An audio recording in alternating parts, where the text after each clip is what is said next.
अस्सलाम वालेकुम स्टूडेंट्स, उम्मीद है कि आप सभी लोग खैर-ओ-आफियत से होंगे। तो स्टूडेंट्स, मेरे साथ आप पढ़ रहे हैं सेकंड ईयर की इंग्लिश, और आज हम एक ऐसे पढ़ने जा रहे हैं जिसका टाइटल है अ पिकनिक पार्टी या a visit to historical place. तो देखें ज़रा बुक पर लिखा जी, इन दिस मॉडर्न एज, आज के इस जदीद दौर में, वी रिमेन बिजी, हम मसरूफ़ रहते हैं, डे एंड नाइट, दिन और रात, लाइक अ मशीन, एक मशीन की तरह। यानी आज के इस जदीद दौर में हम मशीन की तरह दिन रात मसरूफ़ रहते हैं। आवर माइंड्स, हमारे जहन, are all the time preoccupied with worries and responsibilities of everyday life. Worries परेशानियों को कहते हैं, रिस्पॉन्सिबिलिटी जिम्मेदारियों को, कि हमारे जहन जो है ये दिन रात जिंदगी की परेशानियों और जिम्मेदारियों में मुब्तला रहते हैं। वी आर अनएबल, हम नाकाबिल हैं, to understand the need of player in human life, यानी इंसानी जिंदगी में खुशी की ज़रूरत को समझने से। कहता है कि हम इंसानी ज़िंदगी में खुशी की अहमियत को समझने से कासिर हैं। वी शुड रियलाइज, रियलाइज का मतलब होता है एहसास करना। वी शुड रियलाइज, हमें एहसास करना चाहिए, द फैक्ट, इस हकीकत का, यानी हमें इस हकीकत को महसूस करना चाहिए, that life should be enjoyed, के ज़िंदगी को लुत्फ़अंदोज़ किया जाना, ज़िंदगी से लुत्फ़अंदोज़ होना चाहिए, with all it's charms and players, यानी इसकी तमाम खुशियों और दिलकशियों के साथ, यानी ज़िंदगी को तमाम खुशियों और दिलकशियों समेत लुत्फ़अंदोज़ किया जाना चाहिए, इंजॉय किया जाना चाहिए, करना चाहिए। We should also spare some time, हमें कुछ वक्त भी बचाना चाहिए, फॉर प्लेयर एंड रिक्रिएशन, यानी खुशी और तफरी की खातर। प्लेयर खुशी को कहते हैं, रिक्रिएशन तफरी को कहते हैं, कि हमें खुशी और तफरी की खातिर कुछ वक्त बचाना भी चाहिए। लैयर नामी एक नज़म है, उसकी कोटेशन है कुछ इस तरह से, what is this life if full of care, ये ज़िंदगी क्या है अगर परेशानियों से भरी हुई है। We have no time to stand and stare, हमारे पास खड़े होने के लिए और देखने के लिए वक्त नहीं। तो ये W.H. डेविस की नज़म लैयर है, उसमें से ये कोटेशन ली गई है, ये आप कोट कर सकते हैं। नेक्स्ट देखें, in this age of hurries and worries, यानी परेशानियों के इस दौर में, a picnic provides an escape, यानी एक पिकनिक जो है वो बच निकलने की राह मुहैया करती है, from monotonous routines of life. Monotonous का मतलब होता है उकता देने वाली, रूटीन्स, रूटीन को कहते हैं, लाइफ जिंदगी को, यानी जिंदगी की उकता देने वाली रूटीन से बच निकलने का मौका फराहम करती है। एक पिकनिक जिंदगी की उकता देने वाली जो रूटीन्स हैं उनसे बच निकलने का मौका मुहैया करती है। लास्ट संडे, पिछले इतवार, वी डिसाइडेड, हमने फैसला किया, to go on a picnic, एक पिकनिक पर जाने का। We wish to visit some historical places, हमने कुछ तारीखी मकामात की सैर करने का सोचा, because they are our cultural heritage, क्योंकि ये हमारा सकाफती विरसा है। हिस्टोरिकल प्लेस तारीखी मकाम को कहते हैं, कल्चरल का मतलब होता है सकाफती, हेरिटेज विरसा को कहते हैं। तो कहता है कि क्योंकि ये हमारा सकाफती विरसा है, इसलिए हमने एक तारीखी मकाम की सैर करने का फैसला किया। So we choose Jahangir tomb, इसलिए हमने जहांगीर का मकबरा चुना। चूज चुनना के मानों में होता है जहांगीर टॉम्ब, जहांगीर का मकबरा, एज अवर पिकनिक पॉइंट, अपने पिकनिक पॉइंट के तौर पर।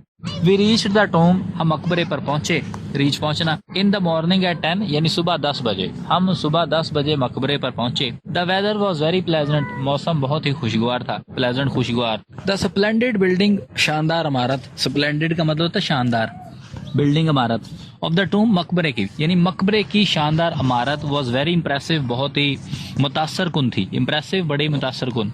There was greenery all around, हर तरफ सब्जा था, ग्रीनरी सब्जा, ऑल अराउंड हर तरफ। A cool breeze was blowing, cool breeze ठंडी हवा, वॉज ब्लोइंग चल रही थी, कूल ब्रीज वॉज ब्लोइंग यानी ठंडी हवा चल रही थी। बर्ड्स आर चिरपिंग, परिंदे चहचहा रहे थे, इन द ट्रीज, दरख्तों में, परिंदे दरख्तों पर चहचहा रहे थे। देयर वर वास्ट लॉन्स, बड़े बड़े लॉन थे, ओपन स्पेसेस, खाली मकामात थे, फ्लावर्स ऑफ डिफरेंट कलर्स, और मुख्तलिफ रंगों के फूल खिले हुए थे।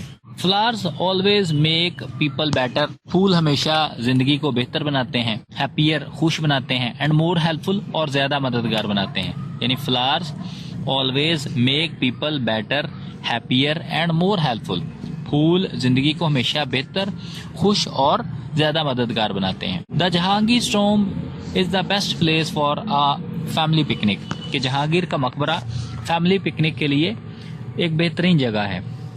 There we enjoyed ourselves very much, वहाँ पर हमने बहुत ज़्यादा लुत्फ़ किया, बहुत ज़्यादा इंजॉय किया। Every one was taking interest in the remarkable structure of buildings. Every one यानी हर कोई वॉज टेकिंग इंटरेस्ट, दिलचस्पी ले रहा था, in the remarkable structure of building यानी इमारत के शानदार ढांचे में, यानी हर इमारत के शानदार स्ट्रक्चर में दिलचस्पी ले रहा था। Matchless beauty of the lawns, और जो वहाँ पर लॉन्स थे, क्यारियाँ थी, उनकी बेमिसाल खूबसूरती में। And historical significance of the tomb, और मकबरे की जो तारीखी अहमियत है उसमें हर कोई दिलचस्पी ले रहा था। हिस्टोरिकल सिग्निफिकेंस, तारीखी अहमियत, यानी मकबरे की तारीखी अहमियत में दिलचस्पी ले रहा था। पूरे फिक्रे का तर्जमा होगा कि हर कोई शानदार इमारत के स्ट्रक्चर, ढांचे, लॉन्स की खूबसूरती और मकबरे की तारीखी अहमियत में दिलचस्पी ले रहा था। एट अबाउट 2 o'clock, तकरीबन 2 बजे, we sat under a shady tree, हम सायादार मकाम में बैठे, दरख्तों के नीचे बैठे। My mother spread the table cloth, मेरी माँ ने टेबल क्लॉथ बिछाया, दस्तरखान बिछाया, ऑन द ग्राउंड, ज़मीन पर, and put our things on it, और हमारी खाने पीने की अशिया इस पर रखी। Mother had prepared some tasty dishes, माँ ने कुछ मज़ेदार खाने तैयार किए थे। वी टुक आवर मील, हमने अपना खाना खाया। एंड हैड सम रेस्ट, और कुछ रेस्ट की। Then we played cricket in the grassy park, फिर हमने ग्रासी पार्क में क्रिकेट खेली।